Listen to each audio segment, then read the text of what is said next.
Happy babies and mommy's, कैसे हैं आप लोग? होपफुली अच्छा ही होंगे। आज की इस वीडियो में स्पेशली हम लोग बात करेंगे कि 2 महीने का टारगेट लेकर के आप बच्चों का वेट किस तरीके से बढ़ा सकती हैं। क्योंकि वैसे तो हम बहुत सारा ट्राई करते रहते हैं कि बच्चों का वेट बढ़ जाए। मेरे पास इतनी सारी क्वेरीज आती हैं इसी से रिलेटेड कि बच्चे का वेट नहीं बढ़ रहा है, क्या करें उसके लिए, क्या करें उसके लिए।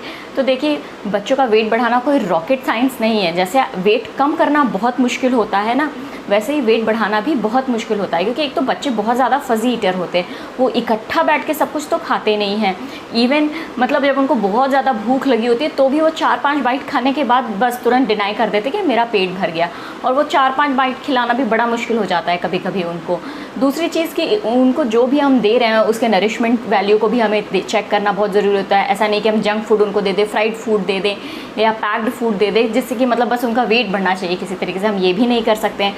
तो हर चीज़ को देखते हुए, बच्चों के प्रॉपर डेवलपमेंट को मेंटेन करते हुए बच्चों का वेट बढ़ाना रियली बहुत मुश्किल होता है। आज मैं आप लोग के साथ में सिंपल 5 टिप्स ऐसे शेयर करूंगी जिसको अगर आपने बिल्कुल अच्छे से फॉलो किया तो बिलीव मी गाइज, आपके बच्चे का वेट 100% बढ़ेगा। लेकिन ध्यान रखने वाली चीज़ ये है कि आपको बिल्कुल एकदम टारगेट करके 2 महीने वो सारी चीज़ें फॉलो करनी पड़ेगी, तो डेफिनेटली बच्चे का वेट गेन होगा। सबसे पहली चीज़ जो है वो होती है मिल्क। हम सब लोग को पता है कि बच्चों के कंप्लीट डेवलपमेंट के लिए मिल्क का कितना इंपॉर्टेंट रोल है। उसका ऑलरेडी मैंने आपको एक और वीडियो में बहुत अच्छे से उसका पूरा एक्सप्लेनेशन किया था कि उसकी नरिशमेंट वैल्यू कितनी अच्छी होती है। लेकिन आजकल कुछ डॉक्टर्स हैं, कुछ सोसाइटी के लोग होते हैं कि इस तरह की चीज़ें दिमाग में भर जाती है कि मिल्क बच्चों को ज़्यादा नहीं देना चाहिए, उनको सॉलिड फूड पे रखना चाहिए क्योंकि मिल्क में ज़्यादा न्यूट्रिशनल वैल्यू नहीं होती है, 98% वाटर होता है, ये मतलब इस तरह की बहुत सारी चीज़ें सुनने को मिलती है। बट बिलीव मी गाइज, आपको 3 ग्लास मिल्क बच्चों को ज़रूर देना है। अगर बच्चा 2.5 से 3 साल का हो चुका है तो उसको 3 ग्लास मिल्क आपको रेगुलर उसकी डाइट में शामिल करना है। एक जब वो सो करके उठे, दूसरा जब वो शाम को सो के उठता है या मतलब इवनिंग स्नैक के टाइम पे, और लास्ट जब वो डिनर कर लेता है तो सोते टाइम। मतलब 3 ग्लास मिल्क तो आपको देना ही देना है। अगर बच्चा बहुत ज़्यादा नखरे करता है तो 2 तो डेफिनेटली, मतलब 2 से कम तो बिल्कुल चलेगा ही नहीं। तो 2 ग्लास मिल्क तो एकदम नोट डाउन करके रख लीजिए। अगर बच्चा 2.5 साल से ज़्यादा छोटा है तो डेफिनेटली उससे ज़्यादा मिल्क दीजिए, बट इससे कम बिल्कुल भी मत करिए क्योंकि बच्चों के कंप्लीट डेवलपमेंट के लिए मिल्क एक इम्पॉर्टेंट रोल प्ले करता है। दूसरी बहुत इंपॉर्टेंट चीज़ है कि बच्चों की इम्यूनिटी का बहुत अच्छे से आप ध्यान रखिए। देखिए, अगर इम्यूनिटी वीक होगी बच्चों की तो वो बार बार बीमार पड़ेंगे, जिसकी वजह से कहीं ना कहीं उनकी हेल्थ डाउन हो जाएगी। तो बच्चों की इम्यूनिटी को स्ट्रॉन्ग रखने के लिए आप बच्चों के डाइट में फ्रूट्स, वेजिटेबल्स, नट्स बहुत अच्छे से शामिल करिए क्योंकि यही वो चीज़ें हैं जो बच्चों के इम्यून पावर को स्ट्रॉन्ग करती हैं और उनको अंदर से स्ट्रॉन्ग बनाती है। और आपको ये जो मतलब चल रहा है पेंडेमिक सीज़न, इसको देख के तो ऑलरेडी समझ में आ गया होगा कि हेल्थ से बड़ी कोई चीज़ नहीं है। तो आपको उसकी डाइट को बहुत अच्छे से मेंटेन करनी है ताकि उसकी इम्यूनिटी स्ट्रॉन्ग रहे। थर्ड जो पॉइंट है मेरा वो लास्ट वाले मतलब इम्यूनिटी से ही रिलेटेड है, मतलब बच्चों को बीमारियों से बचाना। बच्चों को देखिए, जब ये बच्चा एक बार बीमार होता है, मान लीजिए फॉर एग्जांपल कि बच्चे को एक बार कोल्ड हो गया, कोल्ड 4-5 दिन में ठीक हुआ, आपने मेडिसिन दी, होम रेमेडी करी, लेकिन वो जो 5 दिन का कोल्ड था ना वो उसके आगे 7 दिन के खाने पे इफेक्टिव हो जाएगा। 7 से 10 दिन पे उसका एपेटाइट बिल्कुल डाउन हो जाएगा, उसको भूख लगनी बंद हो जाएगी।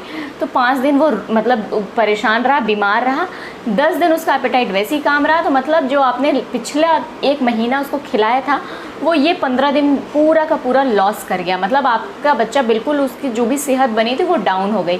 तो वैसे तो हम बहुत कोशिश करते हैं कि बच्चा बिल्कुल ना बीमार हो, लेकिन उसके बावजूद भी बच्चों को कुछ नहीं तो कोल्ड कफ है, वॉमिटिंग है, स्टमक अपसेट हो जाना, लूज़ मोशन हो जाना, ये सारी इतने से कॉमन प्रॉब्लम होती है कि बच्चों को हमेशा लगते ही रहते हैं। तो इसके लिए वही है सॉल्यूशन कि आप अपने बच्चों की इम्यूनिटी को स्ट्रॉन्ग रखें ताकि बच्चे ज़्यादा बीमार ना हो। दूसरी चीज़ आप ये कर सकती हैं कि जैसे ही आपको कोई भी सिम्टम, जैसे मान लीजिए उसको आपने देखा कि उसका मोशन थोड़ा सा बिगड़ रहा है, मतलब जितना वो पॉटी करता था उससे ज़्यादा कर रहा है या मोशन थोड़ा सा पतला हो रहा है, तो आप तुरंत उसकी डाइट को थोड़ा सा संभाल लीजिए, उसको हल्की डाइट देना शुरू कर दीजिए, उसकी डाइट में दही को शामिल करना शुरू कर दीजिए ताकि उसका जो स्टमक अपसेट है वो चीज़ें सही हो जाए।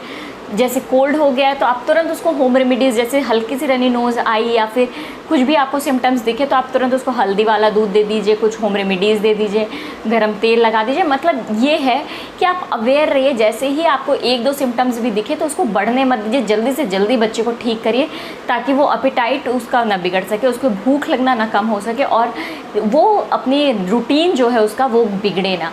तो तो ये है एक पॉइंट कि बच्चे को बीमार मत होने दीजिए। नेक्स्ट पॉइंट और वो बहुत इंपॉर्टेंट है, वो है जंक फूड मत दीजिए बच्चों को। देखिए वैसे तो मतलब सभी के बच्चे बहुत ज़्यादा परेशान करते हैं, ज़िद करते हैं चीज़ों के लिए, लेकिन अगर आप ये जो फॉलो कर रहे हैं 2 महीने का डाइट प्लान अगर आप एक फॉलो कर रहे हैं, टारगेट बना के चल रहे हैं कि आपके बच्चे को वेट गेन कराना ही है, तो डेफिनेटली इस टाइम पे आप उसका एक्सपोजर जंक फूड से कम करवाइए। शॉप वगैरह पे कम ले करके जाइए ताकि वो बाहर की चीज़ों को कम डिमांड करें। उन चीज़ों को घर पे बना दीजिए। मार्केट की कोल्ड ड्रिंक है या फिर जूसेस हैं, पैक्ड आइटम्स हैं, इन सारी चीज़ों को कम से कम दीजिए, क्योंकि इसका आपको साइड इफ़ेक्ट पता है क्या होता है? इससे बच्चों की भूख कम हो जाती है। जब भूख लगी होती है तो वो ये सारी चीज़ें खा लेते हैं और उस टाइम पे तो उनकी भूख मर जाती है, लेकिन बाद में इसका जो एक तो न्यूट्रिशनल वैल्यू ज़ीरो होती है इन सारी चीज़ों की। दूसरी चीज़ ये होती है कि बच्चों के डेवलपमेंट में इनका कोई रोल नहीं होता है, इसमें कोई भी नरिशमेंट नहीं होता है। तो बच्चों के लिए ज़रा भी अच्छी चीज़ें नहीं है। तो मेक श्योर कि आप बच्चों को जंक फूड से दूर रखिए, स्पेशली जब आपने डिसाइड कर लिया कि बच्चे का वेट बढ़ाना है और आप ये 2 महीने का टारगेट लेके चल रहे हैं। और लास्ट पॉइंट ये है कि आप अपने बच्चे का वेट सिर्फ उसके बॉडी को देख करके कभी भी डिटरमाइन मत करिए कि बच्चा मेरा छबी नहीं है, फूला हुआ नहीं है। वो तो देखिए बॉडी टाइप के ऊपर डिपेंड करता है। आपको क्या करना है कि प्रॉपर बच्चे का वेट और हाइट चार्ट मेंटेन करना है कि क्या हाइट है और उसका वेट क्या है। उसके बाद 1 हफ्ते बाद फिर आप उसकी हाइट और वेट को चेक करिए। इसी तरीके से प्रॉपर ड्यूरेशन, मतलब पहले आपने आज देखा, फिर 1 हफ्ते बाद देखा, फिर 15 दिन बाद देखिए, फिर उसके 15 दिन बाद देखिए, फिर 2 महीने बाद देखिए। मतलब इस तरीके से करके एक प्रॉपर ड्यूरेशन पे आप उसके वेट को और हाइट को काउंट करते रहिए। तभी आपको एग्जैक्टली समझ में आएगा कि बच्चे का वेट बढ़ रहा है या नहीं बढ़ रहा है, कब उसका वेट फिर से डाउन हो गया। तभी आप ये चीज़ एनालाइज कर पाएंगे, वरना सिर्फ देख करके, और आप जब रेगुलर देखते हैं अपने बच्चे को तो आपको बिल्कुल अंदाज़ा नहीं हो पाता है कि उसका वेट कैसा बढ़ रहा है या बढ़ा भी है कि नहीं बढ़ा है। तो इन सारी चीज़ों से दूर होकर के एक साइंटिफिक तरीके से आप बच्चे के वेट गेन को मेज़र करिए।